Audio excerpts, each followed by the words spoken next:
느헤미야 2장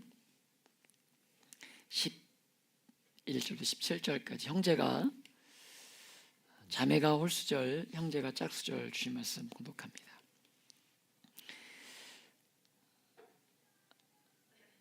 함께 읽습니다. 시작. 내 하나님께서 예루살렘을 위해 무엇을 할 것인지 내 마음에 주신 것을 내가 아무에게도 말하지 아니하고 밤에 일어나 몇몇 사람과 함께 나갈새 내가 탄 짐승 외에는 다른 짐승이 없더라.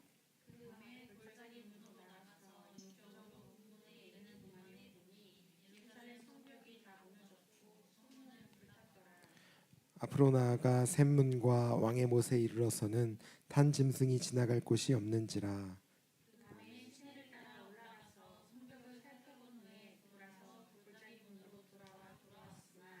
방백들은 내가 어디 갔었으며 무엇을 하였는지 알지 못하였고 나도 그 일을 유다 사람들에게나 제사장들에게나 귀족들에게나 방백들에게나 그 외에 일하는 자들에게 알리지 아니하다가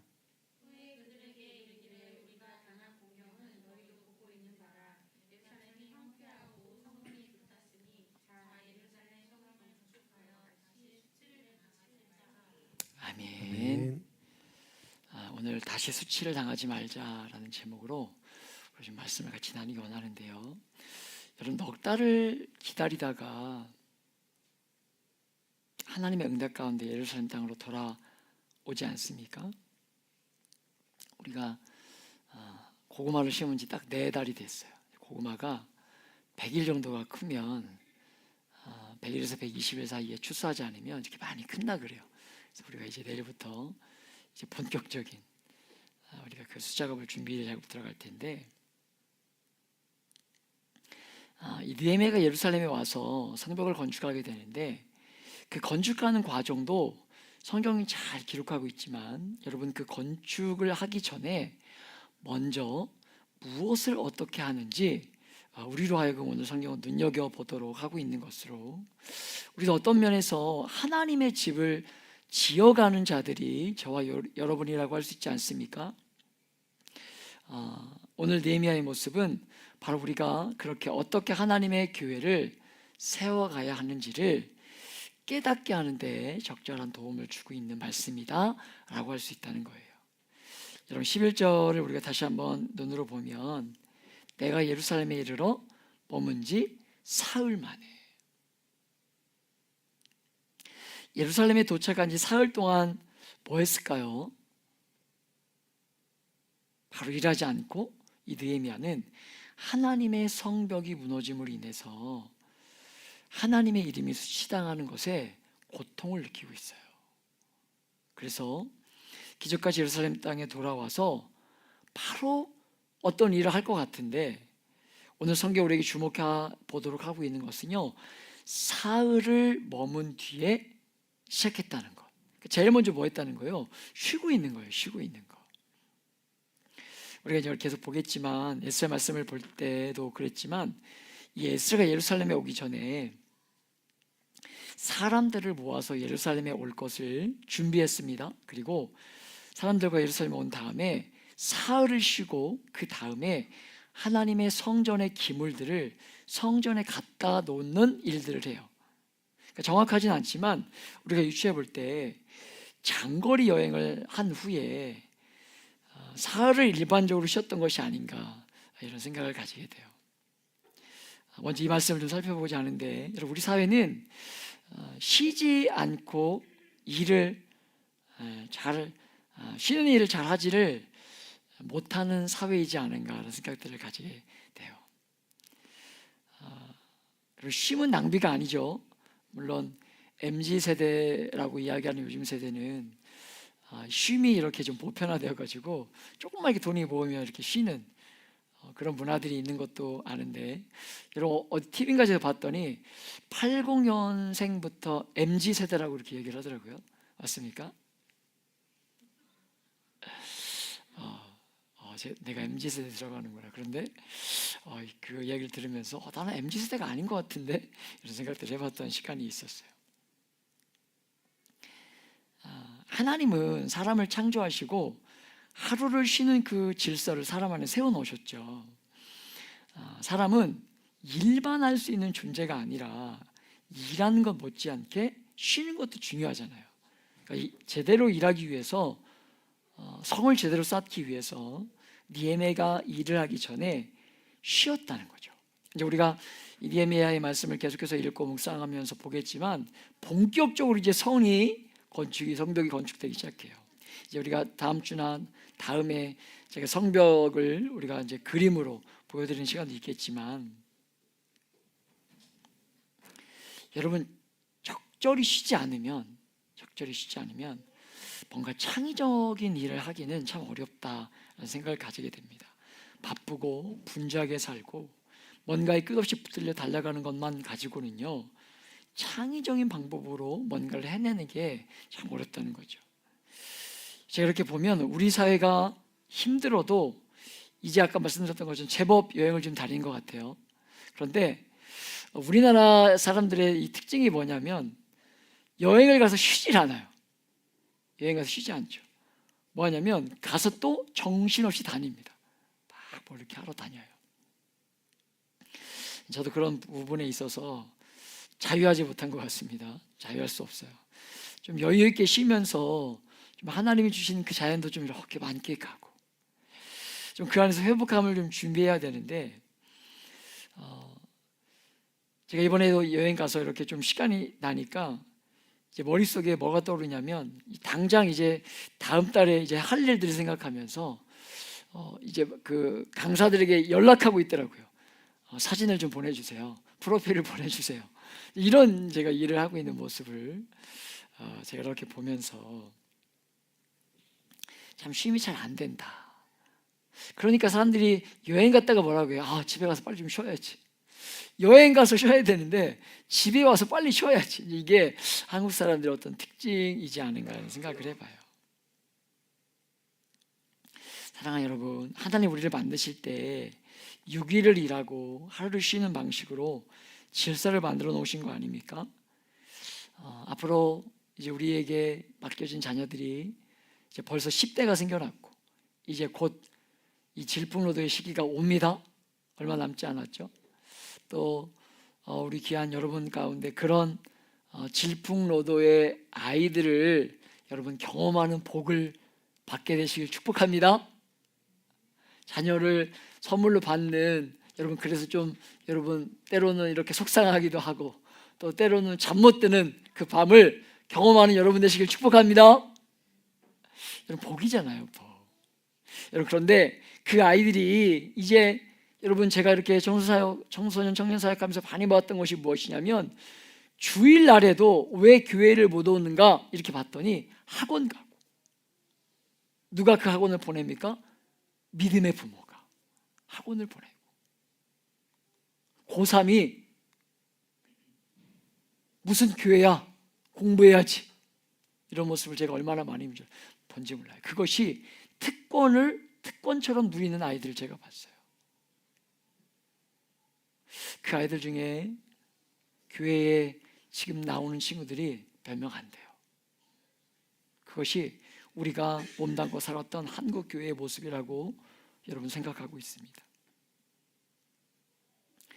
여러분, 많은 사람들이 젊을 때 열심히 살고 나이가 많으면 여유 있는 삶 살기를 원하죠. 여러분 그런데 진짜 우리나라가 나이가 들면 여유 있는 삶을 살 수 있는 때가 올까요? 여러분 나이가 들면 몸이 말을 듣지 않는 때가 오겠죠. 우리 자매님에게도 오겠죠. 그런 때가 오겠죠. 저는 말씀드렸지만 우리의 육신은요 날이 갈수록 쇠퇴해지고 쇠약해질 수밖에 없습니다. 그게 우리 인생이에요. 느헤미야는 이렇게 에스라처럼 3일의 쉼을 얻고 일을 시작하는데 우리가 정말 그 쉼의 의미들을 잘 기억하고 여러분 그 쉼을 통해서 주님 앞에 더 한 걸음 나아갈 수 있는 저와 여러분 되시길 축복합니다. 두 번째로 에스라는요 일을 할 때 어떻게 일을 하고 있습니까? 신중하고 주도 면밀하게 하고 있는 모습을 우리가 보게 돼요. 여러분 12절의 말씀을 같이 한번 읽어볼까요? 12절 기록된 말씀까지만 읽습니다. 시작. 내 하나님께서 예루살렘을 위해 무엇을 할 것인지 내 마음에 주신 것을 내가 아무에게도 말하지 아니하고. 아멘. 아멘. 여러분 중간에 제일 읽지 않았지만 이렇게 기록되어 있는데 내가 아무에게도 말하지 아니한다. 이 말이 16절에도 기록되어 있거든요. 반백들은 내가 어디 갔었으며 무엇을 하였는지 알지 못하였고 나도 그 일을 유다 사람에게나 제사장들에게나 귀족들에게나 방백들에게나 그 외에 일한 자들에게 알리지 아니했다라고 기록하고 있어요. 분명 일을 하기 위해 왔는데 알리지 않았다는 거예요. 그러니까 그 귀한 일을 하기 위해서 왔지만 지금 뭐 하고 있는 거예요? 신중하게 주도 면밀하게 그 일을 준비하고 있는 거죠. 왜 그렇게 했겠습니까? 여러분 140년 동안이나 하지 못했던 그 일이었기 때문으로 하나님이 길을 열어주셨다고 척척 진행되는 것이 아니라 140년이나 그 일을 못했던 거예요. 그리고 우리가 잘 알고 있는 것처럼 계속 말씀을 보고 있지만 10년 전후로 해서 여러분 이 에스라가 시도했다가 강력한 반대와 마주하게 되면서 멈추었던 경험이 있지 않았습니까? 여러분 그래서 지난번에 느헤미야가 왕 앞에 나아가면서도 여러분 정말 모든 겸손함과 모든 겸손의 언어와 방법을 통해서 왕을 거슬리지 않으면서 우리 조상들의 묘실이 무너졌다는 그 시대의 어떤 중요한 문화의 방법을 사용해서 여러분 그렇게 왕의 마음을 얻으면서 지금 예루살렘까지 온 것 아닙니까? 너무나 힘들고 어렵게 그 일을 하기 위해 왔다는 거예요. 여러분 그렇게 실패했던 경험이 있는 일을 해야 했기 때문에 우리가 느헤미야를 계속 보겠지만요, 이 140년이나 나라를 잃었던 상태에서 성벽이 무너져 있었기 때문에 이방인들이 얼마나 자기 집처럼 예루살렘을 침략하고 여러분 공격하면서 자기 집 드나들듯이 했는지 몰라요. 그렇게 예루살렘을 괴롭혔는지 몰라요, 이 시대 가운데. 그래서 느헤미야 말씀에 보면 여러분 우리가 앞으로 보겠지만 이 산발락과 도비아 같은 사람이 당시 힘 있는 사람들인데 이 힘 있는 사람과 사돈을 맺는 장면이 느헤미야의 말씀에 기록되어 있어요. 살기 위해서. 그래서 누가 적이고 누가 아군인지 모르는 거예요. 그렇기에 3일을 쉬면서 정보를 얻고 그렇게 준비하다가 3일간의 휴식을 마치고 나서 느헤미야가 직접 성벽을 보러 다니죠. 여러분 분명 보고를 받았을 것입니다. 상태가 어떻고 어떻게 해야 되고 이런 거 다 들었을 거예요. 그런데 예루살렘 교회의 형편이 어떤지 있었을 텐데 그런데 들은 것만 가지고 하지 않고 밤에 몰래 직접 성벽을 돌아다니는 이 과정이 12절부터 15절까지의 내용이에요. 13절에 보면 이 골짜기 분이라고 나오지 않습니까? 13절에 보면 이분은 예루살렘의 남서쪽에 위치한 흰놈의 골짜기, 그 흰놈의 골짜기가 다 내려다 보이는 그런 분. 우리가 이제 제가 다음 주에 이렇게 그림을 보여주겠지만 느헤미야가 하필 이 문을 택했던 이유는요, 그 문이 가장 인적이 드물었기 때문으로 여러분 그렇게 학자들이 보고 있더라고요. 그러니까 조용히 가서 보기 위해서 가장 적절한 장소를 찾았던 것이 아닌가 우리가 유추해 보게 됩니다. 직접 들은 것만 믿은 것이 아니라 이렇게 보고 확인한 다음에 준비를 다 마치고 이스라엘 백성들 앞에서 뭐 하고 있는 거예요? 자기가 왜 왔는지를 선포하고 있는 거예요. 17절을 우리 다시 한번 읽어볼까요? 마지막 절이었죠. 17절 함께 읽습니다. 시작. 그에 그들에게 이르기를 우리가 당한 곤경은 너희도 보고 있는 바라. 예루살렘이 황폐하고 성문이 불탔으니 자 예루살렘 성을 건축하여 다시 수치를 당하지 말자 하고. 여러분 아멘. 오늘 우리가 읽었던 이 말씀의 핵심이요, 저는 바로 이 수치라는 단어이지 않을까 여러분 생각해 봐요. 예루살렘이 당한 공경, 여러분 성문이 다 불타고 성벽이 허물어졌죠. 그런데 그 공경을 느헤미야는 뭐라고 느끼고 있는 거예요? 수치라고 느끼고 있는 거예요. 수치라고. 여러분, 그 느헤미야의 마음이 좀 공감되고 오버랩이 되십니까? 수치라고 얘기했다는 거예요. 하나님의 집이 무너지고 하나님이 선택하신 그 백성이 침략당하고 그 힘을 잃어가는 모습들을 보면서 수치라고 느꼈다는 것입니다. 제대로 살아내지 못하는 동족을 바라보면서 하나님의 백성의 모습을 보면서 수치라고 느꼈다는 거예요. 여러분, 이 느헤미야의 마음이 여러분 묵상되냐는 거예요.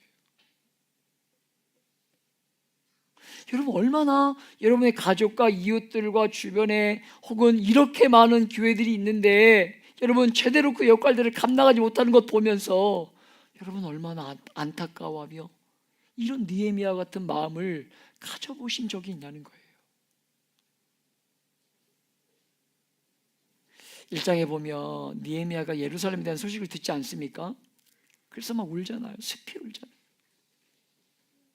왜 그렇겠습니까?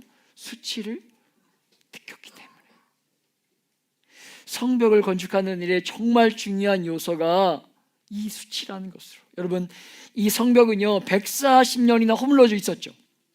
그래서 지금 느헤미야가 함께 일하려고 하는 이들은요 어떤 사람들이에요? 성벽이 무너진 것에 너무 익숙한 사람들이에요. 너무 익숙한 사람들. 태어날 때부터 어떻게 됐던 거예요? 무너져 있었고 지금까지 무너져 있었던 것이 예루살렘의 모습임을 보면서 컸던 사람들이 대부분일 거예요. 여러분, 사람에게 정말 무서운 것이 익숙한 것을 바꾸는 것 아닙니까? 저만 그럴까요? 저는 익숙한 것을 바꾸는 걸 참 잘 못해요. 잘 도전하는 걸 잘 못하는 사람인데, 근데 제가 그렇게 이야기하면 사람들이 웃어요. 도전을 안 한다고요? 저한테 그렇게 얘기를 해요. 그래서 제가 얼마 전에 동기 목사님한테 형이 너무 요즘 형이 내성적이야. 원래 내성적이잖아. 내성적이어가지고 되게 참 그래. 그랬더니 형님이 내성적이라고요? 이렇게 웃더라고요. 전 내성적인 사람인데. 여러분, 참 대부분의 사람들이 그런 모습이 있지 않는가. 일본에 우리 교회가 속한 이 지방의 어떤 목사님께서 그 배제대 밑에 쪽에 계시다가 이 정림동으로 교회를 옮기셨거든요. 그런데 그 목사님은 전세로 있으셨어요. 교회 전세로 있다가 지금 이제 정림동은요 월세로 오신 거죠. 오는데 얼마나 많은 반대가 있었다는지 몰라요. 심지어 이제 아들까지도 작은 공간이어도 안정된 공간이 있는데 왜 굳이 옮기려고 하느냐, 그러니까 우리가 이 느헤미야와 에스라 말씀을 보면서 계속 보는 게 무엇입니까? 안팎에서의 공격이 있다는 거 우리가 말씀을 보았잖아요. 그런 어려움이 있었다라고 고백하고 토로하며 기도 제목을 부탁하신 것들을 제가 들었고 왔었는데요. 지금 이들은요 140년이나 성벽이 없는 채 살았던 이들이었기 때문에 성벽을 짓는다고 할 때 얼마나 불평과 불만이 많았겠냐는 거예요. 그냥 그렇게 살지 뭐. 지금까지 살아왔는데 뭘 또 이렇게 뭐 하시려고 하지? 그냥 뭐 좀 불편하고 그래도 좀 타협하면서 시대의 분위기가 그랬던 것처럼 산발락과 도비아 같이 힘 있는 사람들하고 조금 이렇게 줄을 대서 사돈도 맺고 좀 그렇게 적당히 타협하며 살면 안 되나? 여러분, 이런 의식이 여러분 하나님 나라의 백성들의 의식 가운데 팽배했던 거죠. 이런 의식, 이런 사고방식, 여러분 죄가 다스리는 세상에 그 중심을 이들이 그대로 그렇게 살아가고 있었다는 거예요. 하나님의 말씀이 성취돼서 돌아왔던 이들인데 70년의 포로기간 가운데 그렇게 힘들고 어려운 시간을 보내면서 그 그발강가에서 하나님 예배하는 것이 얼마나 기쁘고 감사했던 것들인지 울면서 기도했던 그들이 마침내 하나님의 언약의 약속이 성취되면서 돌아와서, 여러분, 돌아올 때 얼마나 그 존귀함을 가치를 지키기 위해서 아무나 제사장으로 세우지 않았던 것이 우리가 에스라 말씀을 통해서 본 이스라엘 백성들의 모습 아니었습니까? 그런데 그렇게 살았던 이들이 또 익숙해진 거예요. 여러분, 죄로 인해 깨어진 세상을 살아가는데 익숙해진 거예요. 익숙해진 거예요. 그런 타는 듯한 목마름과 기준을 가지고 돌았던 그들이었는데 너무 무뎌진 거예요.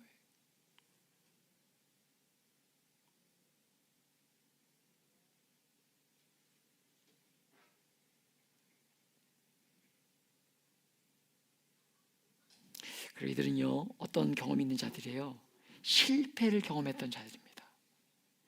여러분, 실패가 거듭될수록, 참 인생이라는 게 웃겨서 실패가 거듭될수록 우리 안에 생기는 게 뭐예요? 내성이 생기잖아요. 어떤 거예요? 도전하면 돼가 아니라 뭐죠? 난 안 돼. 할 수 없어. 해봤어. 근데 안 돼. 이게 진짜 여러분이 나를 병들게 하는 거죠. 여러분, 절대 하나님의 방법이 아니죠. 하나님의 방법이 아니죠. 우리 아까 예배인도자가 그렇게 고백했지만 하나님이 여러분 한 사람을 얼마나 가치 있고 존귀하게 여기는지 의심하지 않기를 축복합니다. 여러분, 이번 주에 여러분 이제 막 세례교육을 받고 있는 어떤 형제가 그런 질문을 했어요. 가끔 이런 생각이 든다는 거예요. 진짜 하나님이 나를 위해서만 죽었을까? 이렇게 많은 사람들이 그 예수 잘 있는 사람들이 있는데 그런 질문들 앞에 서볼 수도 있죠. 아닙니다. 여러분, 한 사람을 위해서 우리 예수님 이 땅에 오셔서 십자가에 죽으시고 여러분 고난 당하시고 여러분 부활하시는 것입니다. 바로 나 때문에. 너무나 익숙해진 사람들이었어요.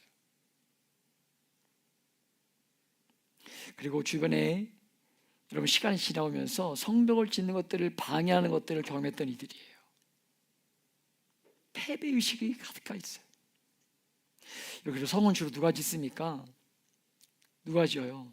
강력한 왕권을 가지고 있거나 힘 있는 여러분요 어떤 이런 사람들에 의해서 성이 지어질 수 있는 거 아니겠습니까?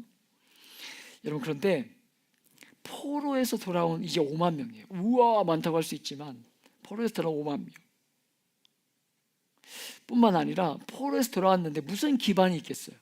이스라엘에 무슨 기반이 있겠어요? 가난한 사람들이에요.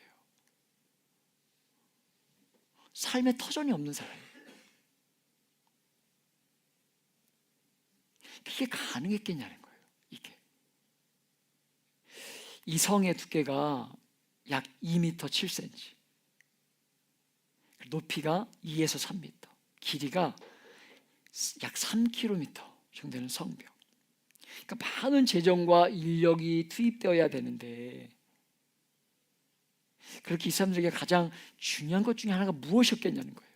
느헤미야와 함께 일할 이 사람들에게 바로 성을 지어야겠다는 동기부여. 내가 왜 일을 해야 되는가?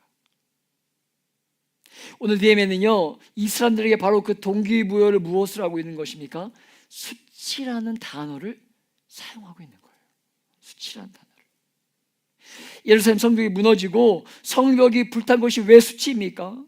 여러분, 민족적인 어떤 애틋함을 호소하는 것일 수도 있겠지만 그것보다는 하나님의 영광스러운 그 이름이 지금 모욕당하고 수치를 당하고 있는 이야기를 하고 있는 것으로,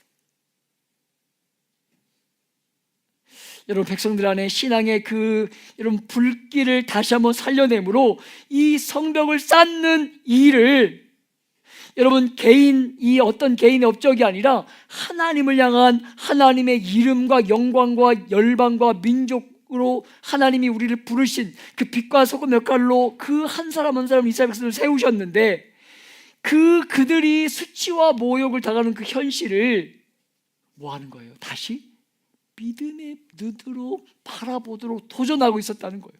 너희가 어떤 존재인지 아느냐?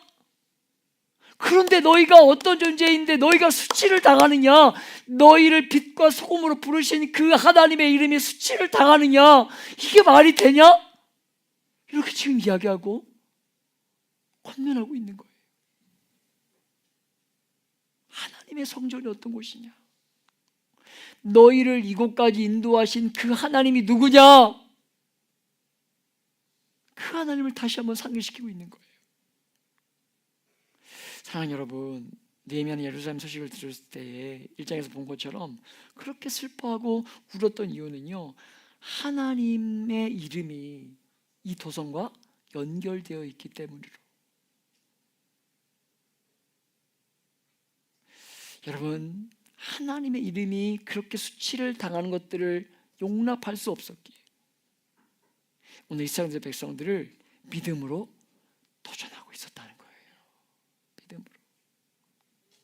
사랑하는 여러분, 저는 현대를 사는 우리 성도들에게 너무 중요한 자세 중에 하나가 무엇이냐면 하나님의 몸된 교회를 믿음의 눈으로 함께 세워가는 일, 이것이 너무 중요한 일이라고 믿고 있습니다. 교회가 이렇게 많지만 중요한 순간에 믿음의 눈으로 뭔가를 보고 동기부여를 하고 믿음의 관점에서 하나님의 이름의 수치와 관계되어서 여러분 그 슬픔을 느끼면서 주님의 몸을 세우고 교회를 세우려 하는 그 마음, 여러분 그 마음이 너무나 모자라기 때문에 이 사회 안에 있는 많은 일들을 교회의 성도들이 믿음의 눈으로 보면서 눈을 열어서 사람들에게 보여줘야 할 것들을 못 보여주고 있지 않은가? 그런 시대에 우리가 살아가고 있지 않는가?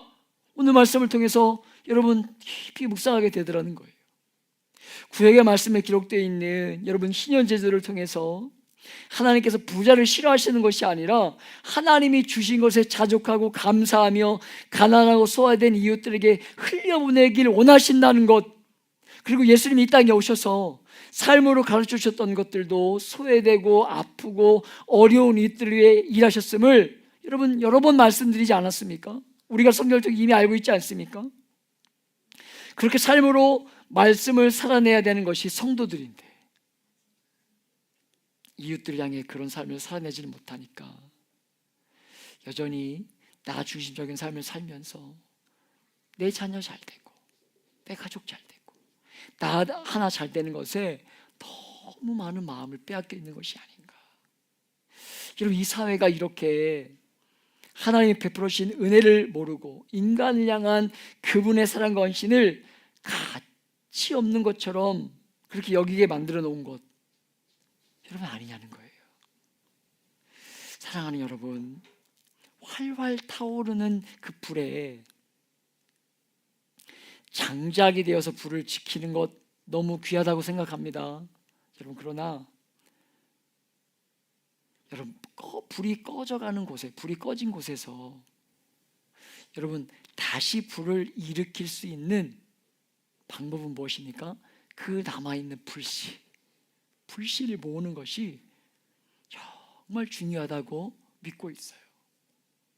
저 우리가 몸담고 살아가는 이 시대를 보면서 섬기고 있는 우리 교회와 성도들이 정말 그 불씨가 되어서 다시 불을 일으키게 되길, 삶의 자리에 선한 영향력을 드러내므로 하나님을 향한 눈을 뜨게 만들어서 정말 하나님이 사람을 향해 어떤 대가 지불을 하셨는지, 그분의 사랑이 얼마나 가치 있고 위대한 것인지를 다시 하나님께 보여줌으로 하나님과의 관계 회복되는 자리로 나아올 수 있도록 만드는 그런 교회와 성도가 되길 정말 목마르게 기도하고 있어요.